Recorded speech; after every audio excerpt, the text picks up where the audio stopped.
this video is overdue. It's now October 8th. We got home from our trip around Lake Erie to Niagara Falls around August 8th. So that's been 2 months, and now we're finally making our video talking about it. Sorry.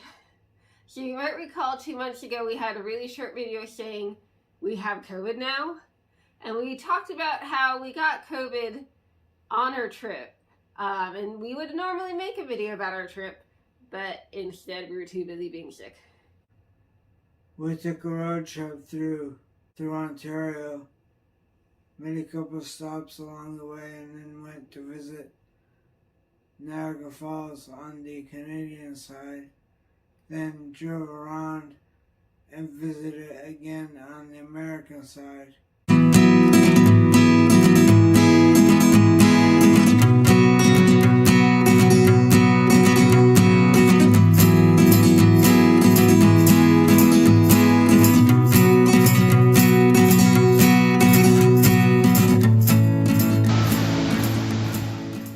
The main goal of this trip was to see Niagara Falls. Can you believe it? He had never been there. And you're what, 51? 51 years of existing and never been to like one of the, I don't know if it's officially one of the great wonders of the world, but like it should be. And definitely for steampunks. It should be like on like the top list of tourist destinations for steampunk, considering what, you know, Nikola Tesla got the generators going to use it to make electricity. Like it is such a perfect steampunk story.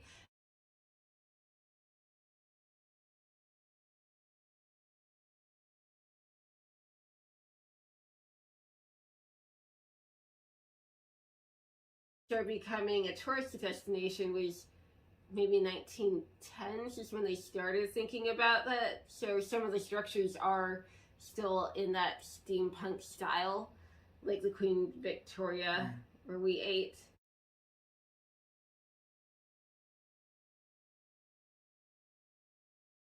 So that was pretty awesome.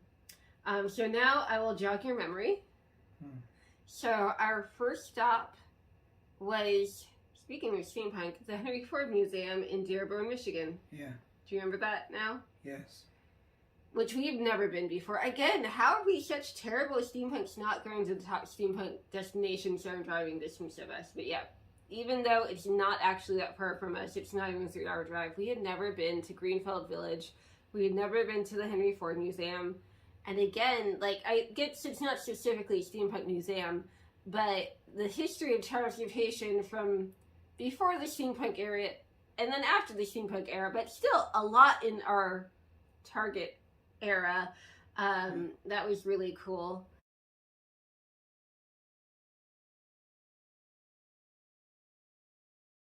So what I thought was really cool that you didn't appreciate because of your vision issues, so they had a traveling exhibit of Disney costumes, and I love costumes, and so that was really neat to see them in real life because there's a lot of detail that I could see, you know, being in front of it versus just seeing it on the screen.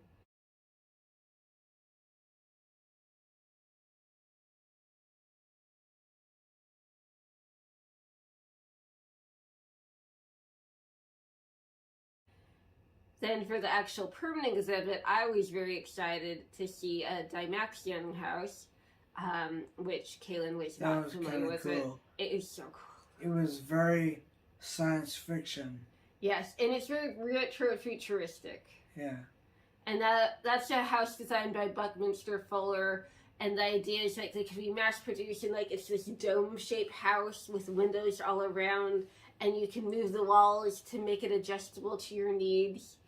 And it never really came to fruition the way he thought it was going to. It was also going to be made out of like airplane materials, and for the time period would feel very futuristic. It kind of looks like the fuselage of an airplane, except it's in a donut shape. Yeah. So I love retro futuristic things, and Kaylin, you do too. That's part of why we're steampunks. So even though that wasn't steampunk, I feel like that's felt a little more cyberpunk with all like the shiny metal, but still pretty awesome. I was very excited to see that.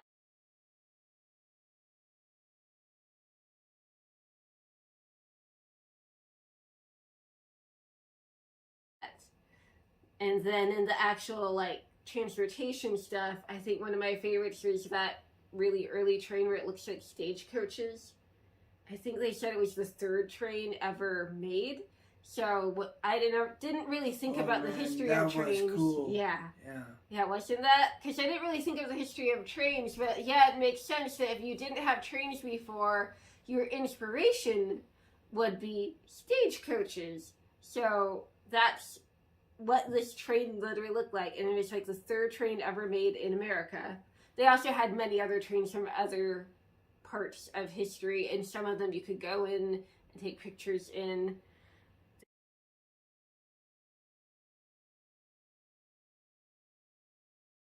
They also had a lot of historic cars, specifically presidential cars, which I did not expect. That was less exciting to me because they look like cars and not like science fiction. They also had the car that John F. Kennedy was killed in. Yeah, I didn't think that would be there. For some reason I thought, but this car's a crime scene. Surely like the FBI would want to keep it. But the museum was able to get it, which makes sense because they have a lot of other presidential cars. And all these cars are made by Ford.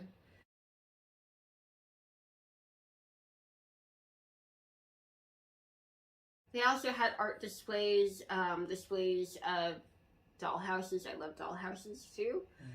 And dollhouses from various eras, rooms to show different eras, and like just different technology, but especially there was a lot of technology from like the 1800s that they had displays explaining how they worked, how the engineering behind them.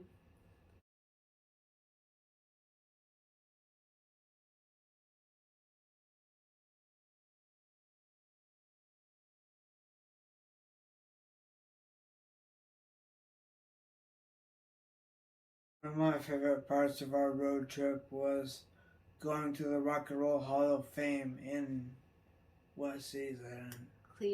Cleveland, Ohio. So on our way back from Niagara Falls, we spent the night in Cleveland so we could go to the Rock and Roll Hall of Fame. So tell them about that. Well, it was really cool. After we parked our car, we started walking up to the main entrance of the building, and there was live music being played on a stage in the front. I remember what it was. It was a young woman singing Dream On. I'll have to insert a clip of her singing because she did much better than I would. Yeah. Or you would.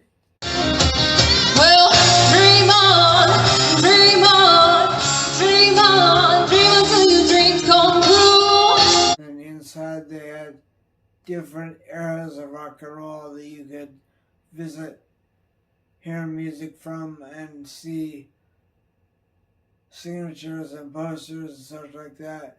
Memorabilia. And costumes. As per mentioned, I love costumes. Yeah.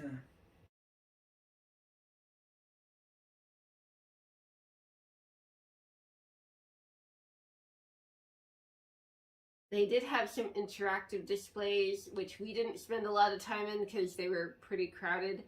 But they had like guitars where you could try to play it yourself. They also had some theaters showing things. Well, the one I walked into was showing footage of a Beatles concert on a roof, but there were various theaters showing different shows. They had Prince's purple cloud guitar, not the fancy cymbal guitar, but the cloud guitar that he used in Purple Rain. Kaylin, I have bad news for you. What? It was blue, not purple. Oh. Kaylin's colorblind. Anyway, it wasn't the white one from the actual movie, but it was the same design. Yes. So it was good to see the guitar, but I just realized you thought it was purple this whole time. Yeah. I mean, again, I'll have to insert that picture, but I'm pretty sure it was blue. Problem with being a colorblind artist, you can never tell what something is, so if you want to recreate it, it's hard to do.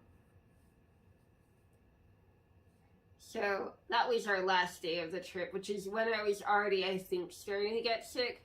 Because I noticed, you even noticed that day that I was coughing a little more than usual. And I wasn't sure if it was allergies. I have cough and asthma, so if my allergies get triggered, that will make me cough. And that's what it felt like. But Caitlin's like, you're coughing more than usual. I think you especially noticed as we drove home from that museum. You should test for COVID when we get home.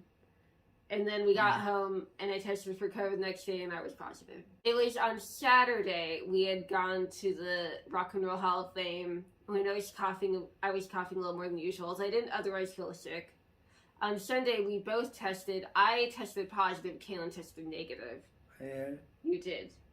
And then on Monday,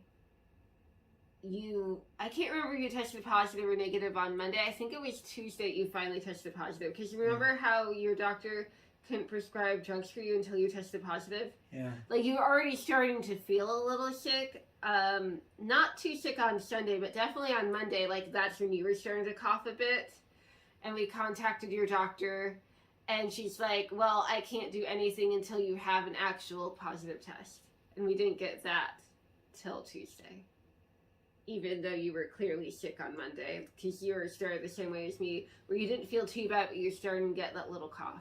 Oh, and to be clear, I don't think we caught it at the Rock and Roll Hall of Fame. No, I already had it. It was at the theater we stopped at. We don't know where we got it, but it might have been. We haven't told them about the theater yet. On the way into Ontario, we stopped at what's the theater called? First, yeah, we went. We saw the musical Chicago.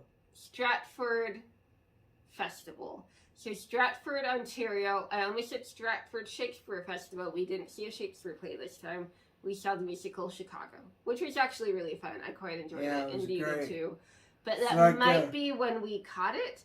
Because we did go out, where we were sitting, we weren't that close to other people, but during the intermission, we went out where everybody else was and we were eating. Yeah. You remember you got that ice cream bar because your blood sugar was low?